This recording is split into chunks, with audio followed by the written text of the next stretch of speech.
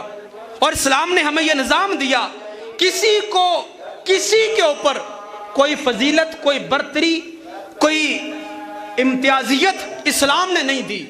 اسلام نے تمام کو جو ہے نا اس کا پورا جیسا جو شخص تھا اس کو اس کے حساب میں رکھا. اسود نام کا ایک شخص مدینہ کے مضافات میں رہنے والا, اسود کہتے ہیں سیاہ ترین چیز کو. اس کا رنگ, بلال حبشی رضی اللہ تعالیٰ عنہ کا رنگ بھی سیاہ تھا, لیکن اسود وہ اس لیے مشہور تھا کہ اس کا بہت ہی سیاہ رنگ تھا. بہت ہی سیاہ رنگ کا وہ شخص سرکار کی بارگاہ میں آیا. اب مکہ کے لوگ سفید چمڑی والے, اور وہ عربی سرخ ابو لہب کو کہتے ہیں نا. ابو لہب اس کا نام نہیں ہے, اس کا ابو لہب تخلص ہے. ابو لہب کا معنی ہوتا ہے سرخ سیب کی طرح, گولڈن سیب کی طرح, جس کی رخسار جو نا وہ سرخ ہوں, اس کو ابو لہب کہا جاتا ہے. یہ اتنا سفید تھا, اس کی رخساریں سیب کی طرح جو تھے نا وہ جو سرخ تھی. تو یہ اس کیٹاگری کے, اس شخصیت کے, اس رنگ و نسل کے لوگ مکہ کے, اور مدینہ میں بھی یہی ماحول تھا. بڑے بڑے حسین وہاں پہ مدینہ کے رہائشی سرکار کے صحابی تھے. اسود نام کا شخص سرکار کی بارگاہ میں حاضر ہوا, ڈرتے ڈرتے کہنے لگا یا رسول اللہ, میں اپنے علاقے میں بھی اپنے رنگ کی وجہ سے دھتکارا ہوا ہوں, لیکن میرے دل میں اسلام کی, آپ کی محبت بڑی زیادہ ہے. میرا دل چاہتا ہے کہ میں علل اعلان کلمہ پڑھ کے دارہ اسلام میں داخل ہو جاؤں, لیکن حضور مجھے ایک بات بتائیں, اگر میں دارہ اسلام میں داخل ہوتا ہوں تو کیا اسلام مجھے کوئی نوازے گا؟ میرا کوئی الگ سے مقام ہوگا؟ میرا کوئی الگ سے نام ہوگا؟ میں زمانے کا دھتکارا ہوا شخص ہوں, اپنے رنگ کی وجہ سے لوگ مجھ سے گھن کھاتے ہیں. کیا اگر میں اسلام میں قدم رکھتا ہوں تو لوگ مجھے بھی کوئی پروٹوکول دیں گے؟ سرکار نے فرمایا ہاں اسود, کیوں نہیں. اسلام مساوات کا درس دیتا ہے. اگر تو دارہ اسلام میں داخل ہوتا ہے تو قسم ہے مجھے رب ذوالجلال کی ذات کی, جس صف کے اندر میں محمد نے ابو بکر اور عمر فاروق کو کھڑا کیا ہوا ہے, انہی کے کندھے کے ساتھ تیرا کندھا کھڑا کر کے میں وہاں پہ کھڑا کیا کروں گا, ان کے ساتھ میں تجھے کھڑا کیا کروں گا. اور اگر فرمایا, اگلی بات سرکار نے فرمایا اگر تو کسی موقع پہ ان سے پہلے آ گیا, مسجد کے اندر, نماز کے اندر, جمعہ کے لیے, نماز کے لیے ان سے پہلے آ گیا, عمر و فاروق یا صدیق اکبر بعد میں آئے, تو تجھے اگلی صاحب میں موقع ملے گا, صدیق اکبر بعد والی صاحب میں کھڑے ہوں گے. یہ اسلام ہمیں درس دیتا ہے. اسلام نے ہمیں یہ پیغام دیا. حضرت بلال حبشی رضی اللہ تعالیٰ عنہ, بلال حبشی رضی اللہ تعالیٰ عنہ کا حضرت ابو ذر غفاری کے ساتھ جھگڑا ہو گیا, دونوں میں تلخ کلامی ہوئی. درانے کلام حضرت ابو ذر غفاری رضی اللہ تعالیٰ عنہ نے بلال حبشی کو تانا دیا اور کہا کہ جا بلال, تو کالا ہے اور کالی ماں کا بیٹا ہے. جو کہ حبش کے رہنے والے تھے, حبشی تھے, سیاہ رنگ والے تھے, تو دل میں بات لگی جا کے, اور بڑا اس نے اثر کیا کہ مجھے میری کالی رنگت کا آج ابو ذر غفاری نے تانا دے دیا. روتے روتے سرکار کی بارگاہ میں گئے, حضور مجھے ابو ذر غفاری نے کالی ماں کے بیٹے ہونے کا تانا دیا. سرکار جلال میں آ گئے, آپ کے چہرے کا رنگ مبارک سرخ ہوا, آپ اپنی جگہ سے کھڑے ہوئے اور فرمانے لگے کہ اے بلال, جا کے ابو ذر سے میری طرف سے جا کے کہو کہ وہ عورتیں جن کا دودھ میں محمد نے پیا ہے, میری وہ رضائی مائیں, ان عورتوں میں سے ایک عورت کا نام ہے ام ایمن, سرکار کی رضائی والدہ, اور رضائی والدہ ام ایمن کا رنگ بھی سیاہ تھا, سیاہ تھا ام ایمن کا رنگ. تو فرمایا کہ بلال جا کے ابو ذر سے کہو کہ جو تانا اس نے تجھے دیا ہے نا کہ تو کالی ماں کا بیٹا ہے, وہی تانا اپنی نبی کو بھی دے کہ نبی نے بھی کالی ماں کا دودھ پیا ہے. بلال حبشی نے یہ پیغام جا کے ابو ذر غفاری کو دیا کہ جو تانا تو نے مجھے دیا ہے وہ تانا سرکار فرماتے ہیں مجھے بھی دو. زاروں کی تار رونا شروع کر دیا, بلال سے ہاتھ جوڑ کے معافی مانگی اور کہنے لگے کہ بلال بھائی مجھے معاف کر دو, مجھے اس بات کا بھول گیا تھا, میں یہ درس اسلام کا, اسلام نے ہمیں رنگ و نسل کے اعتبار سے اور مال و زر کے اعتبار سے کوئی امتیازیت نہیں دی, ایک دوسرے پر ہمیں فضیلت نہیں دی. جو مقام ابو ذر تیرا ہے وہی میرا ہے. ابو ذر غفاری نے اپنا جوتا اتارا اور پہلے معافی مانگی, جوتا بلال کے ہاتھ میں تھمایا اور کہنے لگے کہ بلال بھائی اس منہ کے ساتھ میں نے تجھے گالی دی ہے، یہ میرا جوتا میرے ہی منہ کے اوپر مار۔ یہ ہے اسلام کا درس، اور یہ درس جو ہے ہمیں بنیادی درس اور بنیادی سبق ہمیں حج کے موقع پہ ملتا ہے۔ یہاں انسان اپنے علاقے میں نہ جانے بڑا چودھری ہوگا، بڑا مالدار ہوگا، بڑا جناب وہ حاکم قسم کا، بڑا جناب وہ پرو پنچایت والا بندہ ہوگا، لیکن میدان حرم میں جب بندہ چلا جاتا ہے وہی 2 چادریں غریب نے پہنی ہوئی ہیں، وہی 2 چادریں امیر نے پہنی ہوئی ہیں۔ تیسری چادر جہاں پہ انسان کوئی واشنگ ویئر پہنتا ہے، کوئی لٹھا پہنتا ہے، کوئی بوس کی کوئی رنڈی پہنتا ہے، لیکن میدان عرفات کے اندر، میدان مزدلفہ کے اندر جا کے، حرم کعبہ میں جا کے صرف ایک ہی قسم کا کپڑا آپ نے پہننا ہوگا۔ یہ فرق سارا اسلام نے وہاں پہ جا کے مٹا دیا۔ اب بھی یہاں واپس آ کے دنیا میں بندہ وہی فرق دوبارہ رکھے، سمجھ لیں اس بندے نے حج کے مقاصد کو پورا ہی نہیں کیا، اس نے حج کا نور لیا ہی نہیں ہے جو اسلام نے ہمیں نور وہاں پہ دینا تھا۔ حضرات یہاں میں ایک اور بھی آپ کو بات بتا کے جاؤں۔ اب دیکھیں حقوق العباد کی میں بات کر رہا ہوں، اسلام نے مساوات کا درس دیا۔ اسلام نے، میں نے عرض کیا کہ ہر ایک طبقے کو، ہر ایک نسل کو، ہر ایک جنس کو اس کا مقام، اس کا رتبہ جو ہے، جو بنتا ہے اس نے دیا ہے۔ آج دیکھیں آپ معاشرے کے اندر آپ دیکھتے ہیں آج کل حقوق النساء کے اعتبار سے بھی بات چل رہی ہے اور ہوتی رہتی ہے، عورتوں کے حقوق کے حوالے سے۔ عورتوں کو حقوق اسلام نے جو دیے ہیں، میں یہ سمجھتا ہوں، اور بلکہ ڈنکے کی چوٹ بھی میں یہ کروں گا کہ ایسا حق اسلام کے علاوہ کسی دین نے عورت کو نہیں دیا جو حق اسلام نے کسی بھی عورت کو دیا ہے، خواہ وہ کسی بھی روپ کے اندر ہے، وہ بیوی کے روپ میں ہے، وہ بہن کے روپ میں ہے، وہ بیٹی کے روپ میں ہے، وہ ماں کے روپ کے اندر ہے۔ اسلام نے جو حق عورت کو دیا وہ کسی اور نہ مذہب نے، نہ طبقے نے، نہ فرقے نے، نہ ہی کسی سوچ رکھنے والے ملک نے عورت کو دیا، جو حق اسلام نے مسلمان عورت کو دیا ہے، کہا وہ کوئی بھی عورت ہے۔ اب دیکھیں حاتم طائی تھا نا، حاتم طائی کا بڑا نام مشہور ہے اور سخی تھا۔ حاتم طائی کا بیٹا عدی اور اس کی بہن میدان جنگ میں قیدی ہونے لگے، بہن قیدی ہو گئی، پکڑی گئی، صحابہ نے پکڑ لی، اور عدی اس کا جو بھائی تھا نا، حاتم طائی کا بیٹا، وہ بھاگ نکلا تو وہ جو عدی کی بہن تھی وہ سرکار کی بارگاہ میں آ گئی، قیدی تھی چونکہ اور زنجیروں سے باندھ کے لایا گیا تھا۔ جب سرکار کی بارگاہ میں حاضر ہوئی نا تو دیکھا سرکار نے کہ اس لڑکی کے سر کے اوپر دوپٹہ نہیں ہے، تو سرکار نے عمر فاروق رضی اللہ تعالیٰ عنہ سے فرمایا کہ عمر اس بچی کے سر کے اوپر دوپٹہ دے دو۔ عمر فاروق نے کہا یا رسول اللہ یہ تو کافر کی بیٹی ہے اور آپ کو دشمن کی بیٹی ہے۔ فرمایا بیٹی اگرچہ کافر کی ہے لیکن ہے تو بیٹی نا، ہے تو بیٹی۔ اسلام نے ہمیں یہ درس دیا، بیٹی عورت کے روپ میں، بیٹی کے روپ میں، خواہ وہ کافر کی ہے، خواہ وہ مسلمان کی ہے، اپنی ہے، ہمسائے کی ہے، بیٹی بیٹی ہی ہے۔ اسلام نے ہمیں یہ درس دیا۔ بہن کے حوالے سے اسلام نے ہمیں درس تو دیا ہے، یہ بہن کے حوالے سے میں اگر عورت کی مطلقاً بات کر جاؤں نا، عورت کی، یہ جو عیسائی مذہب ہے، عیسائی مذہب کی اگر آپ تاریخ پڑھ کے دیکھیں نا تو ہمیں یہ تاریخ میں بات ملے گی،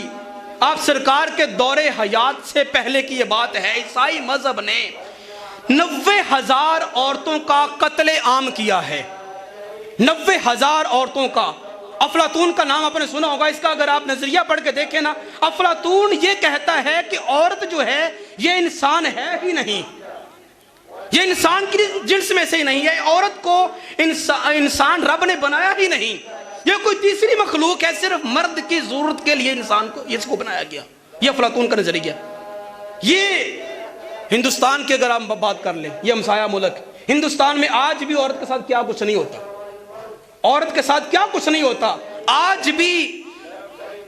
عورت کے ساتھ یہ سلوک ہوتا ہے کہ اگر شوہر انتقال کر جاتا ہے نا کسی بھی عورت کا، اسلام نے یہ حق دیا ہر عورت کو، ہر بیوہ اور ہر مطلقہ عورت کو یہ حق دیا ہے اسلام نے کہ اگر تو چاہے تو دوسری جگہ پہ نکاح کر سکتی ہے۔ لیکن ہندو آج بھی اس کی یہ سوچ ہے کہ جو عورت جس ایک بندے کے نکاح میں چلی گئی وہ اب ظلم کرے، زیادتی کرے، جیسا مرضی کرے، نہ وہ طلاق دے سکتا ہے، نہ یہ عورت لے سکتی ہے، اور اگر وہ شخص مر جاتا ہے تو یہ بیوہ اس کی دوسری جگہ پہ نکاح بھی نہیں کر سکتی۔ بلکہ اگر میں رسم ستی کی بات کروں، آپ نے بھی اس رسم کا نام سنا ہوگا، ہندوستان میں آج بھی ہے، ہمارے پاکستان میں بھی شاید کسی جگہ پہ پائی جاتی ہو، نہیں تو اس کے جو نا وہ تاثرات ضرور آپ کو ملیں گے۔ عورت کو ابھارا جاتا ہے، عورت کو ابھارا جاتا ہے مرد کی وفات کے اوپر۔ جب وہ مرد کو جلاتے ہیں نا ہندو حضرات، تو عورت کو ابھارا جاتا ہے کہ تو اگر مرد کی شوہر کی وفادار ہے، وہ تو دنیا سے مر گیا، انتقال کر گیا، تو زندہ رہ کر کیا کرے گی؟ اب تیری وفاداری کا حق بنتا ہے، جس آگ کے اندر، جس چتا کے اندر تیرا شوہر جل رہا ہے، اس میں تو بھی چھلانگ لگا کے وفاداری کا ثبوت دے دے۔ یہ عورت کو جو نا وہ مقام دوسرے مذاہب اور دوسرے ممالک دیتے ہیں، لیکن اسلام نے خواہ وہ بیٹی کا روپ ہے، خواہ وہ بیوی کا روپ ہے، خواہ وہ بہن کا روپ ہے، یہ ماں کا روپ، ماں کو آج اسلام نے جو درجہ دیا، کائنات میں کسی عورت کو وہ درجہ نہیں ملا، خواہ بیٹی ہے، خواہ بہن ہے، خواہ بیوی ہے، جو ماں کو اسلام نے مقام دیا۔ سرکار نے فرمایا الجنتکم تحت اقدام امتکم، تمہاری جنت تمہاری ماں کے قدموں کے نیچے ہے۔ اگر ہم اسلام سے پہلے کی تاریخ پڑھ کے دیکھیں تو یہ معاشرہ جو عرب کا معاشرہ تھا، یہ جب باپ کا انتقال ہو جاتا اور ترکہ آپس میں تقسیم کرنے لگتے نا، بیٹے اولاد آپس میں باپ کا مال تقسیم کرنے لگتی، تو ماں کے بارے میں اختلاف ہو جاتا، بیٹوں کا جھگڑا ہو جاتا۔ وہ کہتا میں نے رکھنی ہے ماں اپنے گھر میں، دوسرا کہتا ماں میں نے رکھنی ہے۔ کس لیے؟ ماں کی خدمت کرنے کے لیے نہیں، اس کو راضی کرنے کے لیے نہیں، اس کے حق ادا کرنے کے لیے نہیں، بلکہ ماں کو نوکرانی بنا کر اس سے خدمت لینے کے لیے۔ یہ عرب کا معاشرہ تھا، یہ لوگوں کے اندر ماں کو مقام دیا جاتا تھا۔ ماں سے خدمت میں نے کروانی ہے، اس کو نوکرانی بنا کے ترکے میں رکھوں گا، دوسرا کہتا میں رکھوں گا۔ لیکن اسلام آیا، اس نے سارے یہ فرق ختم کر دیے اور اس نے سب کو ایک درجہ کا حق دیا۔ فرمایا جس ماں کو تم ترکے میں تقسیم کرتے ہو، میں محمد تم میں یہ اعلان کر کے جا رہا ہوں کہ جنتکم تحت اقدام امہاتکم، تمہاری جنت تمہاری ماں کے قدموں کے نیچے ہے۔ اب ماں کی بھی سرکار نے قید نہیں لگائی کہ ماں بڑی وہ عالمہ ہو، کوئی حافظہ ہو، کوئی قاریہ ہو، کوئی جناب بڑی پہنچی ہوئی خاتون ہو، نہیں، سرکار نے قید نہیں۔ فرمایا کوئی بھی ماں، کوئی بھی مسلمان کی ماں، فرمایا کس بھی درجے کی، کس بھی نسل کی، کس بھی رنگ کی ہے، فرمایا بیٹے کی، بیٹی کی، اولاد کی جنت ماں کے قدموں کے نیچے ہے۔ یہ مساوات کا درس اور یہ برابری کا سبق جو ہے وہ ہمیں حج کے موقع پہ ملتا ہے۔ اسلام نے مساوات کا درس اور اس کا ایک جو نا وہ پیغام جس جگہ سے یہ نکلتا ہے نا، وہ عین حج کا موقع ہے۔ حرم کعبہ میں جا کے انسان، ہر بندہ حاجی جو ہے وہ ایک ہی لباس کے اندر، ایک ہی تلبیہ کہتے ہوئے، ایک ہی تکبیر کہتے ہوئے، ایک ہی طرف کا چکر کاٹتے ہوئے، ایک ہی رکن کی ادائیگی کرتے ہوئے اور ایک ہی خدا کی بارگاہ میں ہاتھ اٹھا کے دعا کرتے ہوئے اس بات کا سبق لے رہا ہوتا ہے کہ آج کے بعد دنیا داری کے اندر جو میں نے اپنے اندر ممتازیت کا فرق رکھا ہوا تھا اور لوگوں کے درمیان میں نے اپنا ایک جو الگ سے اپنا ایک چرچا، اپنا مشہوری اور اپنا ایک نام رکھا ہوا تھا، وہ آج کے بعد میں دنیا میں جا کے ختم کر دوں گا۔ اگر انسان وہ سارے ارکان کی ادائیگی بھی کر آئے اور دنیا میں آ کر پھر وہی پہلے والی جو اس کے اندر میں تھی وہ برقرار رہے،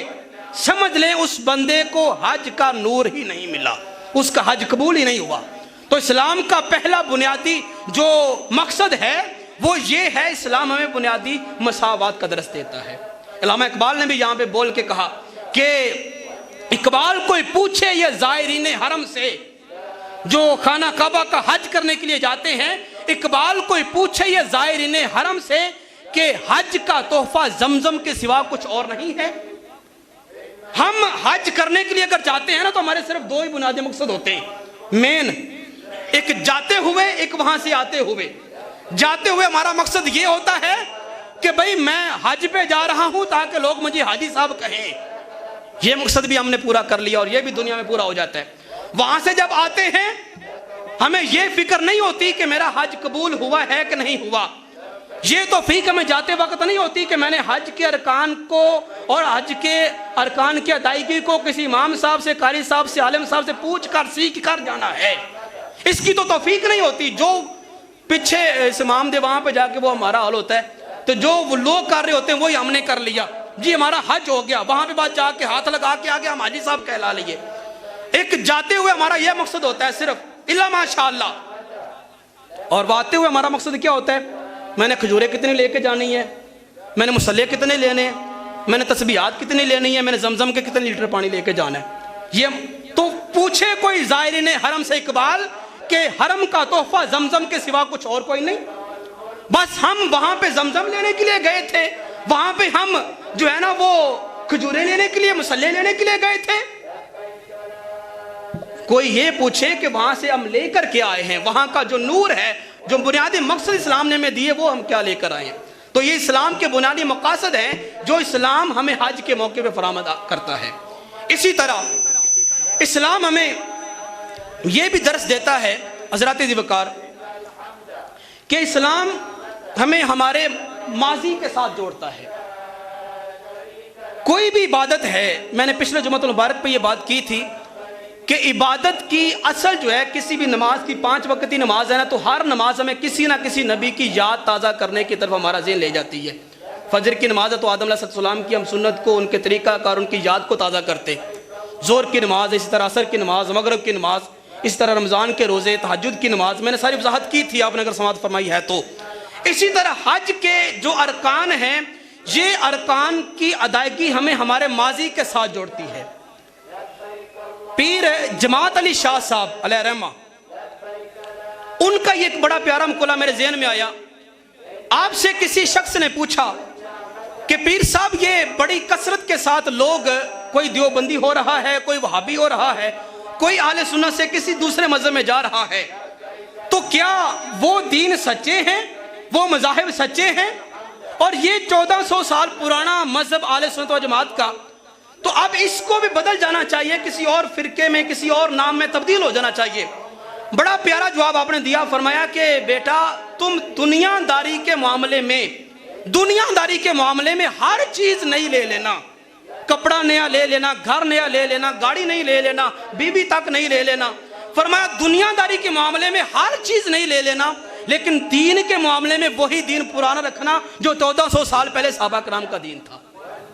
دین نیا نہیں لینا، مذہب نیا نہیں لینا، طریقہ کار کسی کا نیا نہیں لینا۔ یہ سارے طریقے سرکار نے فرمایا من شذ شذ فی النار، یہ پرانا مسلک، پرانا دین اور پرانا مذہب جو ہے، سرکار کے اصحاب کا، سرکار کے دور کا جو مذہب ہے، وہ اہل سنت و جماعت ہے۔ فرمایا جو بندہ بھی اس مذہب سے، اس طریقہ کار سے، اس جو ہے نا وہ منسک سے، اس منہج سے اپنے آپ کو جدا کرتا چلا جائے گا، من شذ شذ فی النار، وہ سیدھا جہنم کے اندر چلا جائے گا۔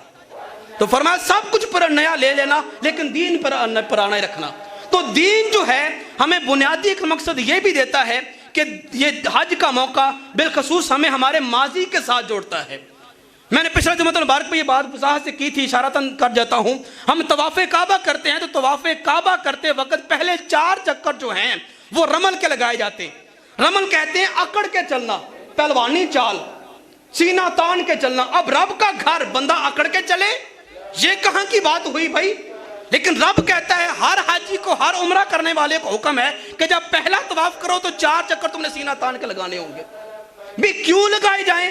فرمایا یہ یاد تازہ کرنی ہے میرے محبوب کے ان غلاموں کی جو فتح مکہ کے موقع پہ طواف کر رہے تھے۔ مکہ فتح ہوا، سرکار کے صاحب طواف کعبہ کرنے لگے، کفار بھی چھتوں پہ کھڑے ہیں، کہنے لگے دیکھا نا یہ مسلمان جب تک ہمارے ہاں علاقے میں مکہ میں موجود تھے بڑے تندرست و توانا تھے، پہلوان تھے، اب 7-8 سال ہو گئے مدینہ گئے ہوئے، نہ کھانے کو ملا نہ پینے کو ملا، دیکھو کتنے کمزور ہو گئے، کمریں جھکی ہوئی ہیں، گردنیں جھکی ہوئی ہیں۔ کفار نے چھتوں پہ کھڑے ہو کے تانا دے دیا۔ سرکار نے جب تانا سنا تو فرمایا صحابہ کرام ذرا سینہ تان کے چلو، اکڑ کے چلو، ان کو پتا چلے کہ ہم ماڑے نہیں ہیں، تگڑے ہیں، ہم آج بھی بڑے طاقت والے ہیں، ہم ابھی بھائی بدر اور احد فتح کر کے آئے ہیں، ہم جو نا وہ خندق بھی فتح کر کے آئے ہیں، ان کو بتاؤ ہم تگڑے ہیں۔ اب وہ دور تو گزر گیا، وہ علت بھی ختم ہو گئی، کفار مر گئے سارے، کوئی علاقہ چھوڑ کے بھاگ نکلے، لیکن آج بھی 1400 سال کے بعد بھی کوئی حاجی جاتا ہے، اسے حکم یہ ہے کہ تو بھی اکڑ کے چل۔ میں کہتا ہوں مولا آج اکڑنے کی حاجت کیا ہے، تیرے گھر میں تو عاجزی ہے۔ فرمایا ہاں میرا گھر ہے، لیکن تم نے عاجزی نہیں دیکھنی، میرا گھر نہیں دیکھنا، میں صرف یہ دیکھتا ہوں کہ میرے یار کے صاحب کی سنت کون زندہ کرتا ہے۔ اب دیکھیں یہ ماضی سے جوڑا جا رہا ہے۔ اس سے پیچھے اگر ہم جائیں تو صفا اور مروہ کی سائی ہے، صفا مروہ کی سائی پہ ہم کیا کرتے ہیں؟ ہر بندہ دوڑے جا رہا ہے، ہر بندہ دوڑے جا رہا ہے، نہ کسی کی عمر کا لحاظ رکھا جا رہا ہے، نہ کسی کی جنس کا لحاظ رکھا جا رہا ہے، نہ کسی موسم کا لحاظ رکھا جا رہا ہے، بس وہاں پہ دوڑنا ہی دوڑنا، ہر بندے نے دوڑنا، خواہ بچے کے لیے، خواہ بچہ ساتھ ہے، خواہ بچے کے بغیر ہے۔ سیدہ حاجرہ تو دوڑی تھی بچے کی پیاس کی خاطر، لیکن مسلمان کو حکم ہے آج بھی حج پہ جائے تو وہاں پہ جا کے دوڑے، 7 چکر تو نے لگانے ہیں، دوڑ کے لگانے۔ اب کوئی عقل سلیم رکھنے والا بندہ یہ کہے بھئی دوڑ بھی کبھی عبادت ہوتی ہے، تو جواب آئے گا ہاں دوڑ عبادت نہیں ہوتی، لیکن یار کی سنت سمجھ کے دوڑا جائے پھر عبادت بن جاتی ہے۔ جو کہ ابراہیم کی زوجہ اسماعیل کی والدہ حاجرہ ان پتھروں کے درمیان میں دوڑی تھی، تو ہر آنے والا حاجی ان پتھروں کے درمیان دوڑے گا تو یہ دوڑ خالق کائنات کی بارگاہ میں حج کے مرتبے پہ پہنچ جائے گی۔ میں نے یہ بھی وضاحت کی۔ اب دیکھیں ماضی سے ہمیں جوڑا جا رہا ہے، بھی اس یاد کو تازہ کرو، میدان مزدلفہ میں چلے جاؤ، میدان عرفات میں چلے جاؤ، ابراہیم علیہ نبینا کے طریقہ کار ان کی سنت کو اپناؤ، جا کے بیٹھ جاؤ، تمہیں جو نا وہ حج کا ثواب مل جائے گا۔ یہ بنیادی مقاصد ہیں حج کے جو ہمیں حج کے موقع پہ ملتے ہیں، اور اسلام ہمیں یہ سارا سبق وہاں سے دے کر پھر دنیا میں بھیجتا ہے۔ اگر ہم وہ سارے مقاصد بھی وہاں پہ جا کے ان کو حاصل کریں اور دنیا میں آ کے پھر ان مقاصد کو بھول جائیں، اور جو طریقہ حیات ہمیں حج کے موقع پہ اسلام نے دیا تھا اس سے ہٹ کے پھر ہم اپنی مرضی کے مطابق زندگی گزارنا شروع کر دیں، یہ بات اصولاً یاد رکھیں، یہ اصول ہے دین اسلام کا، اور سرکار کے فرمانات کی وضاحت میں آئمہ کرام کا فیصلہ ہے۔ آپ فرماتے ہیں کہ کسی بھی عبادت کی قبولیت کی گارنٹی یہ ہے، کسی بھی عبادت کی قبولیت کی گارنٹی یہ ہے کہ اس عبادت نے جس چیز کے منع کا حکم دیا ہے آپ اس کام سے رک جائیں، جس کام کے روکنے سے کسی عبادت نے منع کیا ہے نا اس سے رک جائیں۔ اگر آپ نے اس کام سے اپنے آپ کو نہیں روکا اور وہ عبادت بھی کر رہے ہیں، سمجھ لیں آپ کی وہ عبادت قابل قبول نہیں ہے۔ اب دیکھیں نا مثال کے طور پر ان الصلاۃ تنہی عن الفحشاء والمنکر، نماز بے حیائی اور برے کاموں سے روکتی ہے۔ یہ نماز کا کیا ہے فائدہ؟ یہ نماز کا فائدہ ہے، نماز کا ثمر نتیجہ ہے، نماز بے حیائی برے کام سے روکتی ہے۔ اب ایک بندہ نماز بھی پڑھتا ہے، وہ برے کام بھی کرتا ہے، وہ بے حیائی بھی کرتا ہے۔ کتنے لوگ کل محفل تھی، بعد میں مجھے شکایتیں ملی، قاری صاحب میرا جوتا اٹھایا گیا۔ ہر جمعے پہ اکثر ہر آئے دن میں شکایتیں مجھے ملتی، میں کہتا ہوں بھی اللہ کا حکم بھی، جو جوتا اٹھانے آیا تھا وہ جوتے کی نیت سے ہی آیا تھا، اسے یہاں بھی جوتے وہاں بھی جوتے ہیں۔ تو اب دیکھیں نا نماز کا یہ طریقہ کار، نماز کا یہ اصول ہے، نماز کا فائدہ ہے، اس نے بے حیائی برے کام سے روکنا ہی روکنا۔ آپ نے نماز پڑھی، بعد میں جا کے جوتا اٹھا لیا، برا کام کیا کہ نہیں کیا؟ برا کام کر لیا، برے کام سے نہیں باز آئے، سمجھیں یہ نماز قابل قبول ہی کوئی نہیں، سمجھ لیں یہ نماز قابل قبول ہے ہی کوئی نہیں۔ اسی طرح حج کے مقاصد ہیں، غراض ہیں، حج نے جو ہمیں سبق دیا میدان عرفات کے اندر، مزدلفہ میں، مینا میں، عرفات میں، یہ حج کا سبق ہم نے وہاں پہ پڑھ لیا۔ اب اس سبق کو پڑھ لینے کے بعد، یاد کر لینے کے بعد، ہم اس کا عملی نمونہ اپنی زندگی میں پیش نہیں کرتے، اصول کے مطابق ہمارا حج قابل قبول ہی کوئی نہیں۔ اللہ تعالیٰ ہمیں حج کے بنیادی جو مقاصد ہیں ان کو سمجھنے کی اور اپنی زندگی میں نافذ کرنے کی توفیق عطا فرمائے۔ حج کے ایام ہیں اور اسی موقع کی مناسبت سے آپ سب کو ایک مشورہ دوں گا، میرے ہاتھ میں بھی یہ خطبہ حجۃ الوداع موجود ہے اور آپ کو بھی گھروں میں اکثر دکانوں پہ مل جائے گا۔ آپ اپنے طور پہ، میرے پاس اگر وقت کی گنجائش ہوتی ہے اگلا جمعہ المبارک پہ تو میں شاید یہ بیان کرتا، لیکن ہمارے پاس ٹائم کم میں ایک جمعہ رہے گا قربانی کے مثال بیان کرنے، تو آپ اپنے طور پہ ہر ساتھی یہ خطبہ حجۃ الوداع ترجمے کے ساتھ آپ کو مل جائے گا، اس کا لازمی طور پہ مطالعہ کریں۔ یہ ایسا خطبہ ہے جو انسان کی سوچ، انسان کی زندگی کو بدل کے رکھ دیتا ہے۔ یہ سرکار کا وہ خطبہ ہے جو آپ سرکار نے حجۃ الوداع، جب آپ نے ایک ہی حج فرمایا، اس حج کے موقع پہ تمام اصحاب کو سامنے کھڑے کر کے خطبہ ارشاد فرمایا تھا، اور اس خطبے کے اندر زندگی گزارنے کے تمام بنیادی اصول موجود ہیں۔ اگر آپ زندگی کو کامیاب گزارنا چاہتے ہیں نا، اخلاقیات کے اعتبار سے اور بنیادی امتیازات کو ختم کرنے کے اعتبار سے، کامیابی کے اعتبار سے، آپ اس خطبے کو پڑھ لیں، اپنی زندگی میں نافذ کر لیں، آپ دنیا میں بھی کامیاب ہو جائیں گے، میدان معاشرے میں سرخرو ہو کے اٹھیں گے۔ اللہ پاک ہمیں کامیابی عطا فرمائے اور آپ سرکار کے طریقہ حیات کے مطابق زندگی گزارنے کی توفیق عطا فرمائے۔